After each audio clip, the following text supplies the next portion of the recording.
지난주에 제가 한 기사를 읽다가 지지난주죠. 정확히 말하면 지지난주에 한 기사를 읽다가 우리가 영분별에 대한 제가 미리 고지했죠. 영분별에 대한 설교를 좀 하겠습니다라고 얘기를 했고 오늘 첫 번째 시간에 시대를 좀 잘 분별하십시오.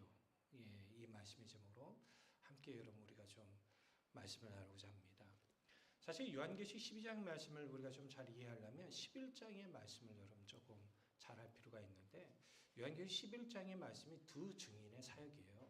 두 증인이 무엇을 여러분 상징한다고 하죠? 구약교회와 신약교회를 상징한다고 제가 여러 번 말씀을 드렸죠. 그런데 그 두 증인의 사역에서 뭐가 필연적으로 따라오죠? 핍박이 따라옵니다. 여러분들이 만약에 신앙생활을 쉽게 하려고 한다, 편하게 한다고 한다면 여러분 죄송하지만 여러분 신앙이 잘못된 신앙의 길을 걸어가고 있어요.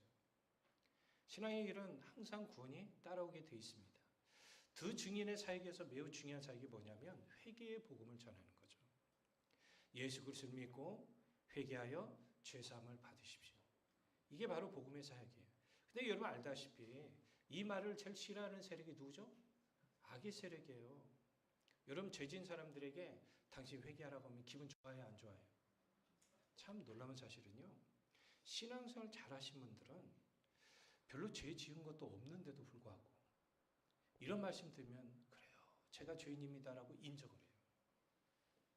그런데 신앙에 제대로 된 길을 걷지 않는 사람은 오히려 반감이 일어나죠. 그러니까 사탄은 두 증인의 이 사역을 싫어하기 때문에 결국은 교회 공동체를 무너뜨리려고 하죠. 교회 공동체를 무너뜨리려고 하면 그 첫 번째 공작 중에 하나가 뭐냐면 여러분은 가정을 무너뜨려요. 여러분 교회는요. 믿음의 가정들이 함께 할 때 교회가 든든히 세워져 가는 거거든요. 그런데 가정들이 믿음에서 다 무너지기 시작하면요. 결국은 교회도 무너지게 돼 있어요. 왜? 다음 세대 안 나오죠? 학생이 안 나오죠? 청년대학부 안 나오죠?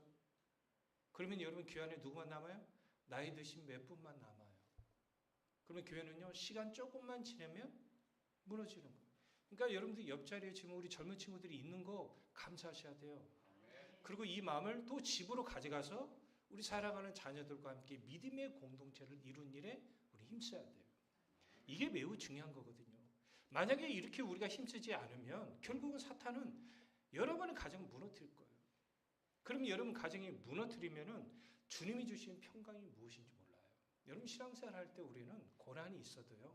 어떤 분들은 평안이 없기 때문에 그 고난 가운데 넘어진 분들이 계세요. 그런데 어떤 분들은 고난이 있음에도 불구하고 주님이 주신 평강이 있어. 그러니까 여전히 이 신앙의 길을 걸어갈 수 있는 게 바로 거기에 있다는 거 여러분 알아야 할 줄 믿습니다. 따라서 우리 모두가 영육간에 강건하십시오. 성령의 인도하심에 따라 살아가십시오. 나를 굴복하고 성령의 인도하심에 따라 살아갈 때 여러분 삶은 확실히 하나님께서 귀한 길로 인도해 줄 줄로 믿습니다.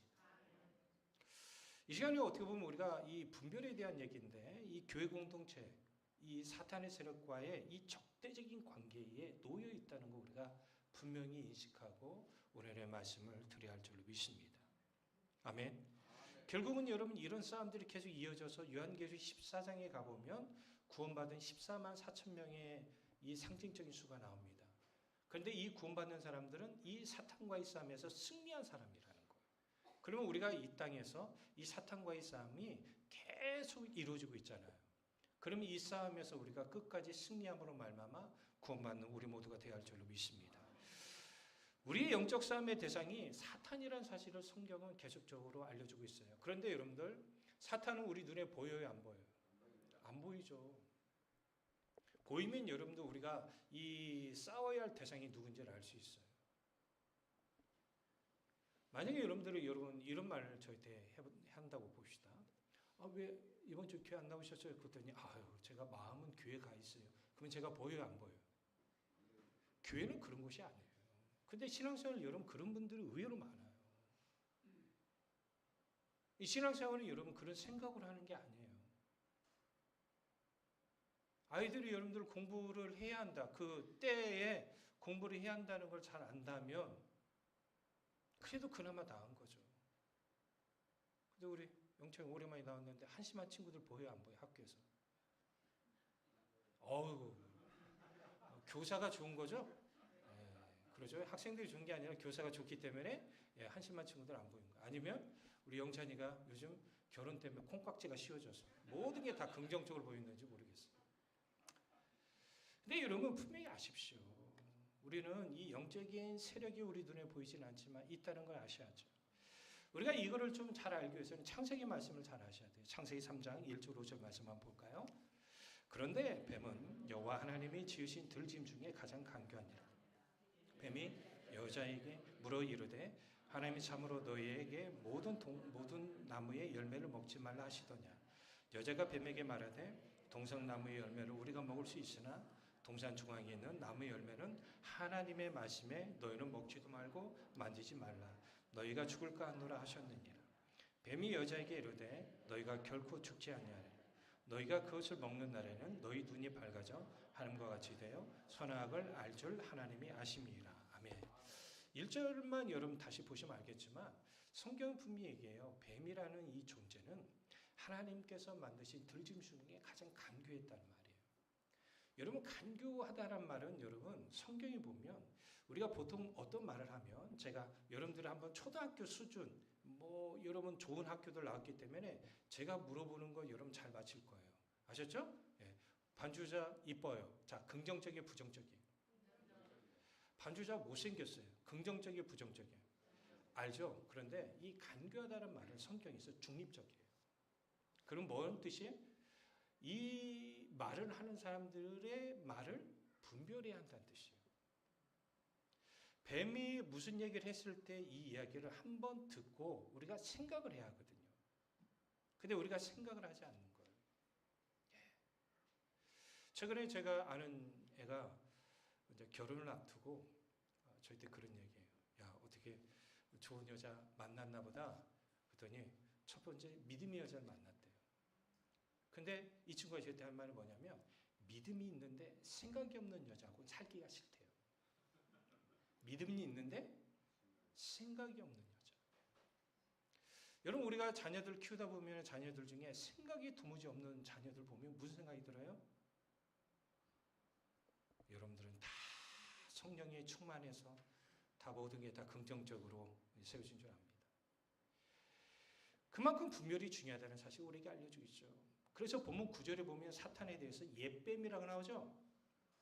요한계시록 12장 9절을 보면 그죠? 그러니까 에덴 동산에 그 출현했던 그 뱀이 이뱀이라는 거예요. 근데 그 뱀에 또 무슨 의미라고 얘기하고 있죠? 오늘 보면 큰 용이라고 하더라도 마귀라도 한단 말이에요. 중요한 단어 우리가 하나 볼 필요가 있습니다. 꾀다라는 이 단어 제가 한번 여러 번 여러분 설명을 드렸던 것 같아요. 이 단어가 현재 능동체 분사형 동사예요. 자, 여러분 우리 헬라어에서 분사라는 말은 진행형이라는 뜻이거든요.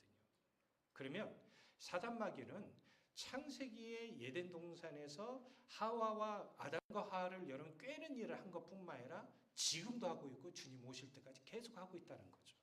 그런데 이 단어의 의미가 무슨 단어죠? 미혹하다라는 단어가 있는데 제가 되도록이면 이 단어 안 쓰려고 그래요.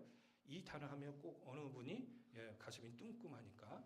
근데 중요한 단어는 뭐냐면 사람들을 속여 잘못된 길로 가게 하다는 말이에요. 그러면 사단의 전략은 뭐냐면 무슨 좋은 말을 한다 하더라도 결국은 그 의도가 뭐냐면 사람을 속이는 거예요. 그러니까 창세기 3장 9절 한번 볼까요? 이 말에 속임을 당했던 하와는 어떤 반응이 일어나요? 시작. 여자가 그 나무를 본즉 먹음직도 하고 보암직도 하고 지루케 할 만큼 탐스럽기도 한 나무인지라 여자가 그 열매를 따먹고 자기와 함께 있는 남편의 춤에 굳어 먹은지라. 그래서 제가 믿음의 가정을 이루는 일이 이토록 중요한 게 뭐냐면 가정에서 믿음으로 온전히 세워진 사람 한 명만 제대로 있어도 그 가정은 살 소망이 있어요. 근데 믿음이 없는 상태에서 부부 가정을 이루잖아요. 더 세상적인 유혹이 많이 옵니다.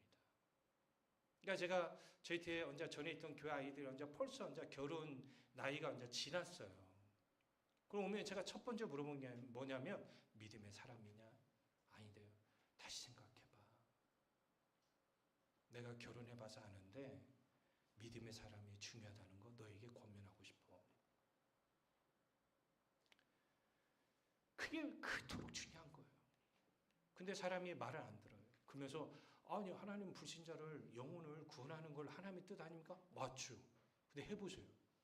그게 되던가요? 그게 쉽던가요? 결혼하고 난 다음에 딴소리 한다니까요. 그래서 우리가 현실을 직시하고 하나님이 원하는 삶을 살고자 우리 힘을 다할 줄 믿습니다. 우리가 영적 싸움을 할 때는 눈에 보이지 않는 세계만 이렇게 생각하는 경향이 있는 것 같아요. 물론 틀린 건 아니죠. 그런데 영적 싸움이 결국 우리 눈에 정확하게 보이지 않나 하더라도 겉으로 다 드러나게 돼 있어요. 요즘 시대 가장 크게 떠오르는 문제가 있다면 동성애입니다. 우리는 지금 이 대한민국이라는 나라 안에 있기 때문에 이 동성애 문제가 사회적으로 얼마나 큰 문제라는 걸 우리는 잘 몰라요. 특히 사회적인 문제보다 더 중요한 문제는 뭐냐면 종교적인 문제에 아주 심각한 해를 끼치고 있다는 걸 여러분 알아야 돼요. 자, 스크린 한번 볼까요? 여러분 아마 이 깃발을 한번 동성애 깃발을 여러분 보셨을 거예요. 그렇죠? 자, 우리가 여러분 어느 지역에 가보면 이 깃발이 여러분 잘 보여요, 안 보여요? 안 보이시죠? 그런데 외국에 나가면요, 이게 흔하게 있어요. 저희 아이들 학교에 갔더니 이 학교 캠퍼스 안에 이런 게 보여요. 저희 딸내미 기숙사 1층에 들어가는 입구 창문에 이 스티커가 붙여져 있어요. 우리는 익숙지는 않지만 지금 기독교 선진국에서는 다 이게 익숙하게 돼 있죠. 여러분 이 깃발이 무슨 깃발인 줄 아십니까? 이 동성애들이 자긍심을 가져라. 프라이드예요. 프라이드. 자긍심 깃발이라고 그래요. 무지개. LGBTQ+. 혹시 여러분 이 명칭을 여러분 보셨는지 모르겠어요. 우리 한번 보여줄까요? L이라는 단어, 이게 여러분 다 의미가 있어요. 자, 무지개 보면 빨강이 생명, 주황이 치유, 노랑이 햇빛, 초록이 자연, 파랑이 평온과 조화, 보라가 정신. 여러분 좋은 말이에요, 안 좋은 말이에요? 근데 여기에 들어있는 L이 뭐예요? 레즈비언이에요. G가 게이예요. B가 양성애자, T가 트랜스젠더, Q가 자신의 성적 지형이나 성별 정체성. 그러니까 제가 분명히 저희 아내하고 결혼했죠. 예? 예를 들어서요. 근데 오늘따라 김 장로님 멋있어 보여. 그러니까 제가 성적 요구함을 갖는 거예요.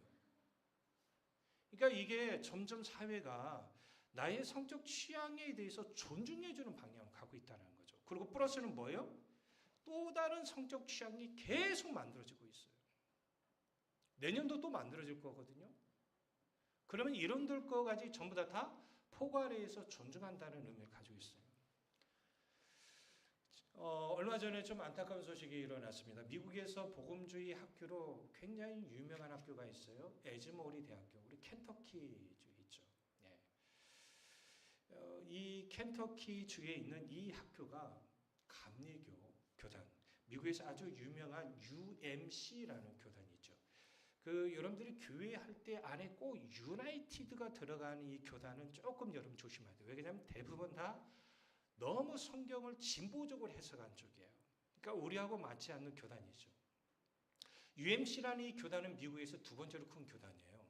지금 우리나라에서는 장로교단이 가장 큰 교단이지만 우리나라만 그래요. 대부분 다 그렇지 않아요. 미국에서 가장 큰 교단은 남침내 교단이죠.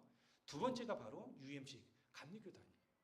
근데 이 에즈모리 대학교가 안타깝게도 이번에 UMC 교단에서 목사 안수를 받을 수 있는 자격을 정지시켜 버렸어요. 그 이유가 무엇이냐면 2024년에 UMC 교단에서 총회에서 아주 특별한 회의가 있었습니다. 어떤 교단에 있는 이 문구를 삭제하느냐 마냐, 결국은 이 투표에 붙여지게 되죠. 그런데 놀랍게도 이 찬성한 사람들이 너무 많았어요. 그러면 이 문구가 무엇이냐면요. 참 놀랍게도 여러분, 이 우리 기독교 교단에서 이런 생각을 가지고 있는 교단이 굉장히 많아지고 있다는 게 너무 안타까워요. 그게 뭐냐면 동성애 결혼과 동성애에 대해서 교단에서는 인정을 하겠다는 거예요. 2024년에 이게 통과됨으로 말미암아 UMC 교단에서는 동성애 목사 안수를 인정하게 됩니다. 그러면 이것을 그 항목을 삭제한 거예요. 하나님이 우리를 창조하실 때 그 남성과 여성 이것만 창조하셨잖아. 이 문구를 삭제해버린 거예요.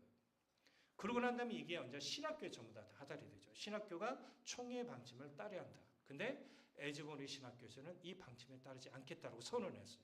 그랬더니 UMC에서 그래? 그럼 니네 우리 교단의 신학교의 목사한수 니네 학교에서 정지시켜. 그래가지고 여러분 신학교가 여러분 이게 굉장히 여러분 위험한 말인 게 뭐냐면 신학교의 운영은 뭐에 의해서 이루어지죠? 물론 기부금도 이루어지지만 신학생들이 내는 수업료에 의해서 학교가 운영이 된단 말이에요. 에즈머리 총장이 이런 말을 했습니다. 인간의 성과 결혼에 관한 UMC 2024년 4호 원칙 6호는 에즈버리 신학교의 제도적 정체성 그리고 기독교 신앙의 역사적인 증언과 부합하지 않는다.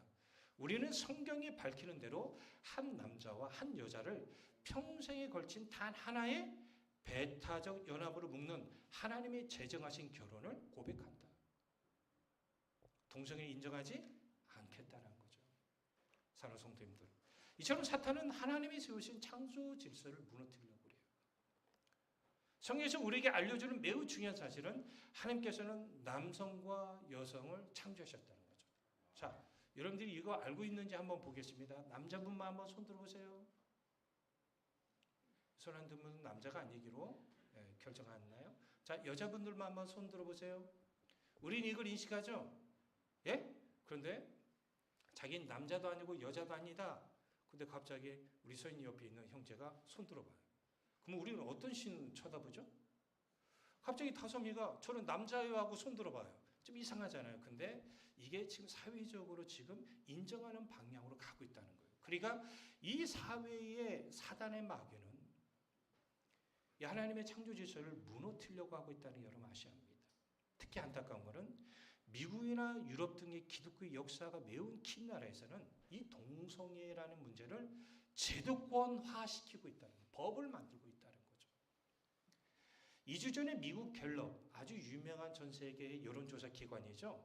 여기서 여론조사를 했어요. 2026년 5월 1일부터 17일까지 미국 성인 1,001명을 대상으로 실시했는데 동성 결혼 합법화에 대해서 지지하는 사람이 65%예요. 별로 안 높다고 생각하시나요? 여러분, 미국에서 가장 먼저 동성 결혼을 허용한 주가 매사추세츠 주입니다. 우리 김장면 김인숙 권사님 딸내미 때문에 다녀오신 그 주죠. 여기가 어떤 곳이냐면 영국에서 신앙 박해, 오직 성경의 말씀대로 신앙생활하기 위하여 신앙의 자유를 얻고자 메인플라워를 타고 미국으로 넘어갔던 이 사람들이 처음으로 도착했던 곳이 이곳이에요. 이곳에 청교도 교회가 미국에서 첫 번째로 세워졌죠.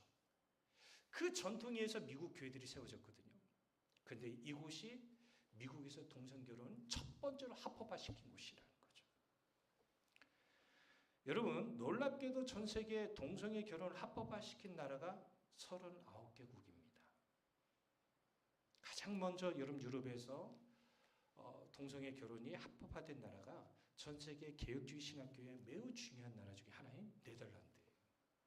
최근에 유럽에서 동성애 결혼 합법화된 나라가 바로 영국입니다. 근데 놀라운 사실은 네덜란드 개혁주의가 표방하는 중요한 내용이 뭔지 아십니까? 첫 번째 뭐냐면 하나님의 절대 주권이에요. 우리는 하나님의 절대 주권 아래 살아가고 있는 줄 믿습니다. 하나님의 은혜로 얻어지는 구원이에요. 언약 신학이에요. 예수 그리스도의 십자가 언약을 그렇게 붙잡는 거예요. 하나님의 영광을 위한 삶을 그토록 강조했던 이 나라가 한순간에 무너진 거예요. 그런데 안타깝게도 여러분들 그 중심에 뭐가 있어요? 신앙 전수에 실패했다는 거예요. 우리 가정마다 신앙이 바르게 세워지지 못했다는 거죠. 그러니까 가정의 신앙이 바르게 세워지지 못하면 결국은 나라는 반드시 이거를 합법화시킨다는 거죠. 그것도 제도화시킨다는 거죠. 우리나라에서도 언젠가는 이 법이 통과할 거예요. 그래서 우리 교회가 이런 법이 잘못되었다는 사실을 먼저 우리 모두는 뭐 해야 돼? 인식해야 돼요. 적어도 우리 가정 내에서는 동성애의 잘못된 사실을 바르게 해야 돼요. 방금도 얘기했어요. 네덜란드의 이런 중심을 한번 살펴보니까 뭐가 실패했더라? 가정에서 신앙교육이 실패한 거예요. 그러니까 이 아이들이 사회생활을 하면서 신앙이 없으니까 동성애? 그래, 존중해야지. 자연스럽게 흘러가는 것이란 말이에요. 차별금지법이라는 이 명칭은 참 좋은 말이에요. 저는 이 명칭을 사랑합니다. 어느 누구도 차별이 있으면 안 되죠. 근데 문제는 뭐냐면 차별급지법 안에 만약에 하나님의 창조 질서에 위배된 것까지도 우리가 그걸 금지시킨다고 한다면 교회는 정치적인 발언을 해야 돼요. 이거는 정치적인 발언이 아니라고 봅니다. 저는. 왜? 하나님의 말씀에 위배된 거기 때문에 교회는 목소리를 내야 하는 것이죠.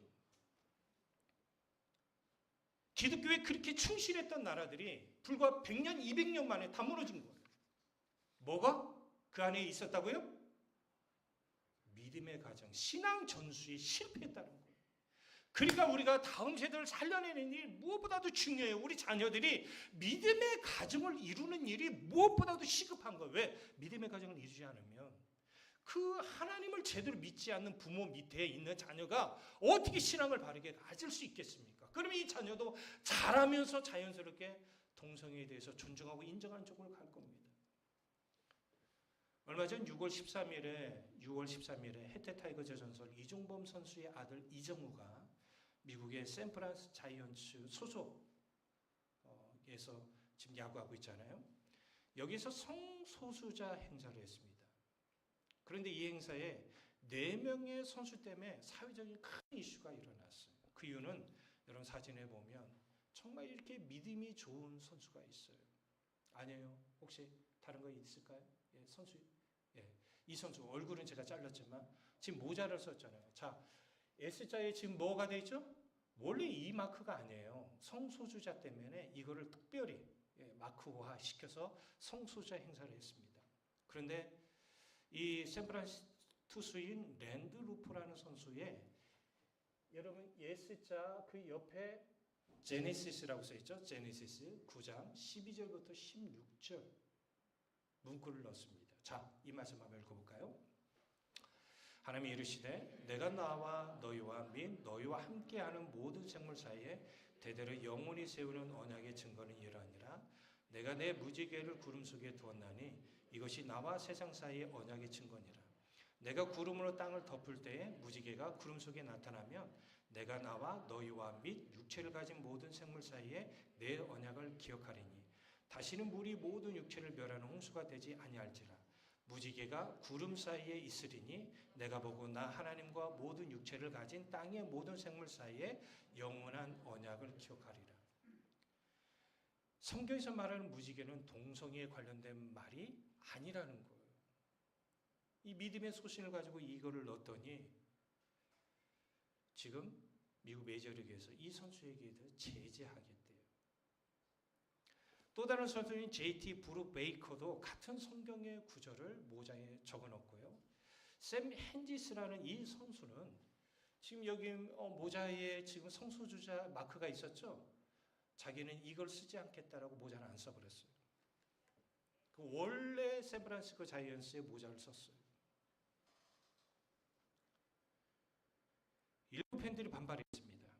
구단은 사과 성명을 냈습니다. 메이저리그 사무국에서 모자 임의 문구를 적은 것은 규정 위반이라고 해서 아마 이 선수들에게 벌금과 더불어서 출전 정지 명령이 떨어질 거라고 그래요. 랜드루프는 인터뷰에서 이런 말을 했어요. 우리는 각자 믿고 싶은 것을 믿고 표현할 자유가 있다. 그러자 기자가 물어봤어요. 성수자가 모욕적이라 생각할 수 있는 질문에 대해서는 어떻게 생각합니까? 그러자 그는 이렇게 얘기합니다. 제 모자에 있는 성경 구절은 하나님께서 우리에게 주신 언약과 약속에 관한 말씀입니다.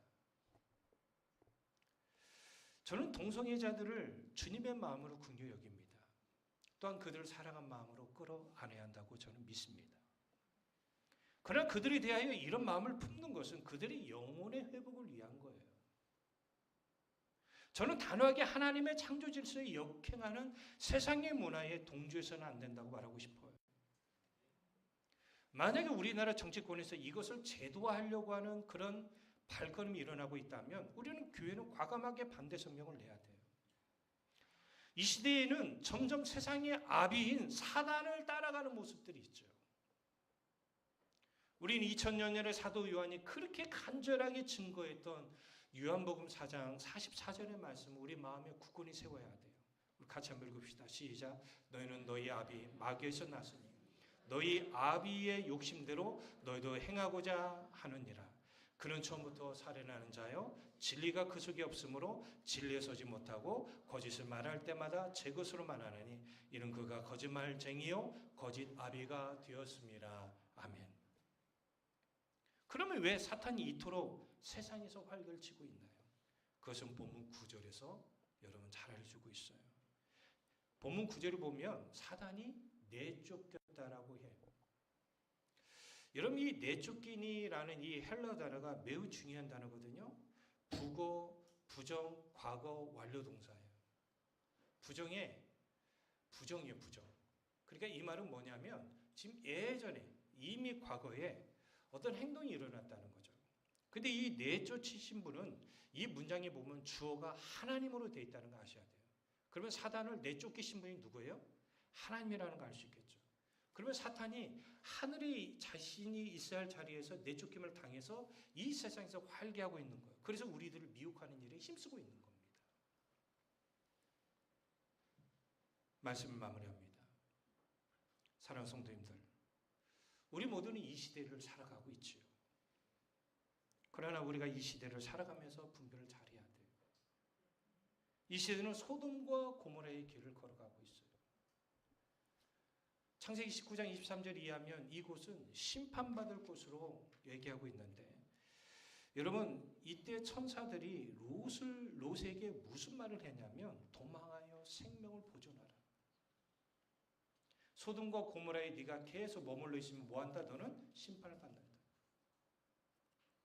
여러분 우리가 정말 주님 안에 거하는 삶을 살지 못하면 그 삶에서 벗어나지 못한다면 이 삶에는 우리 자녀 모두 포함이에요.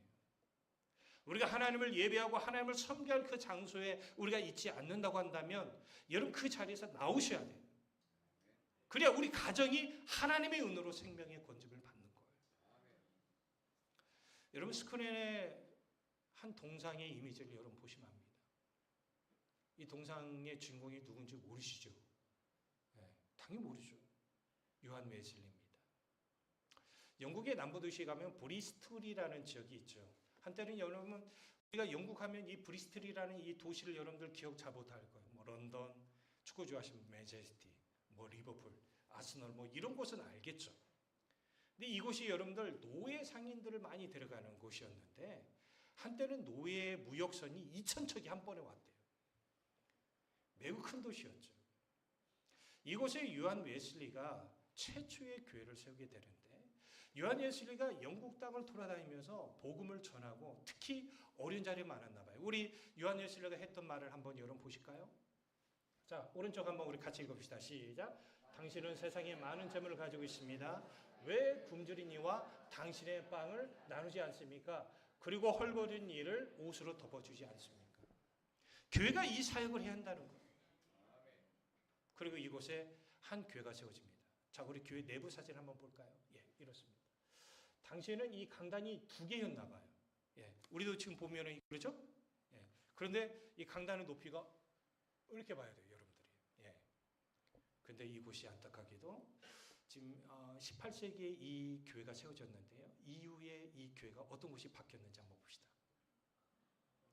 동성애 축제라는 아주 중요한 장소예요. 근데 이 교회가 안타깝게도 전 세계 첫 번째 감리교회라는 거예요.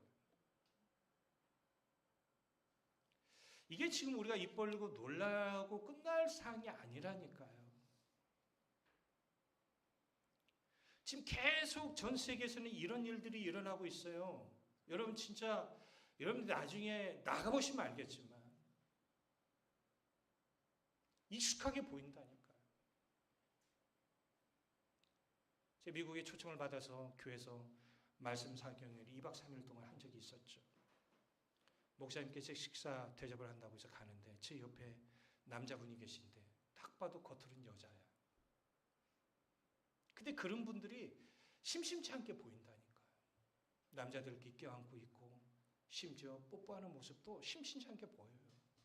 이미 서구 세계는 화장실 세계로 다 거의 다 바꿔가고 있어요.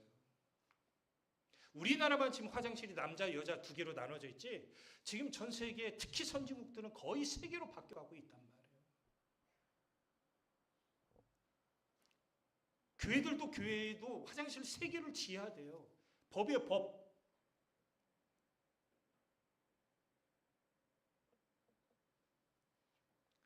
그러니까 우리가 시대를 분별하지 않고 자녀를 믿음으로 양육하지 않으면 이 자녀들의 생각 속에서도 나중에는 자연스럽게 이게 생각이 자리 잡는 거죠.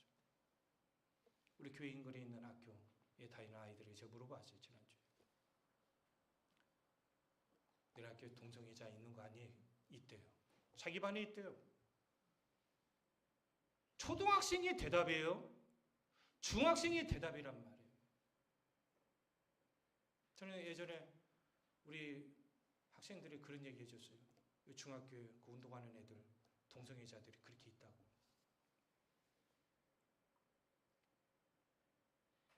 별로 안 놀라죠? 이게 지금 우리 시대예요.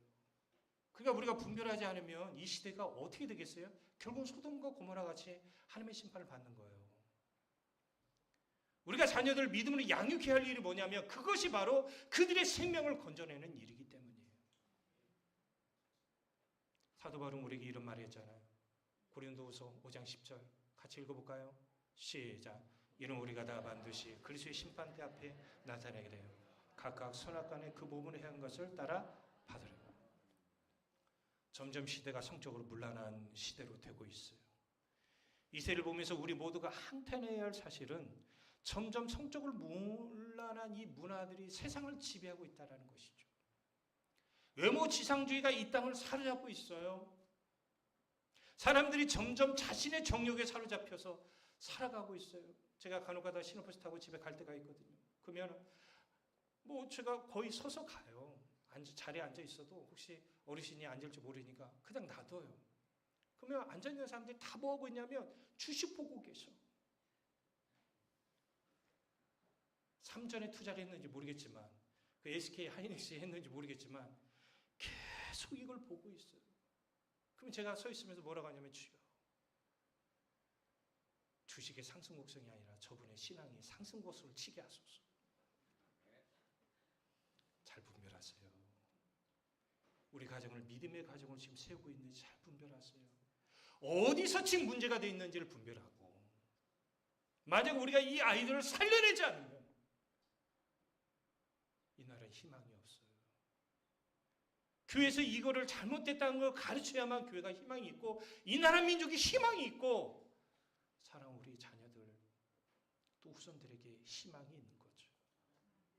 이 사실을 알고 하나님의 선하시 기뻐하시고 온전한 주의 뜻 그 안에 거하는 우리 모두가 되시기 바랍니다. 기도합니다.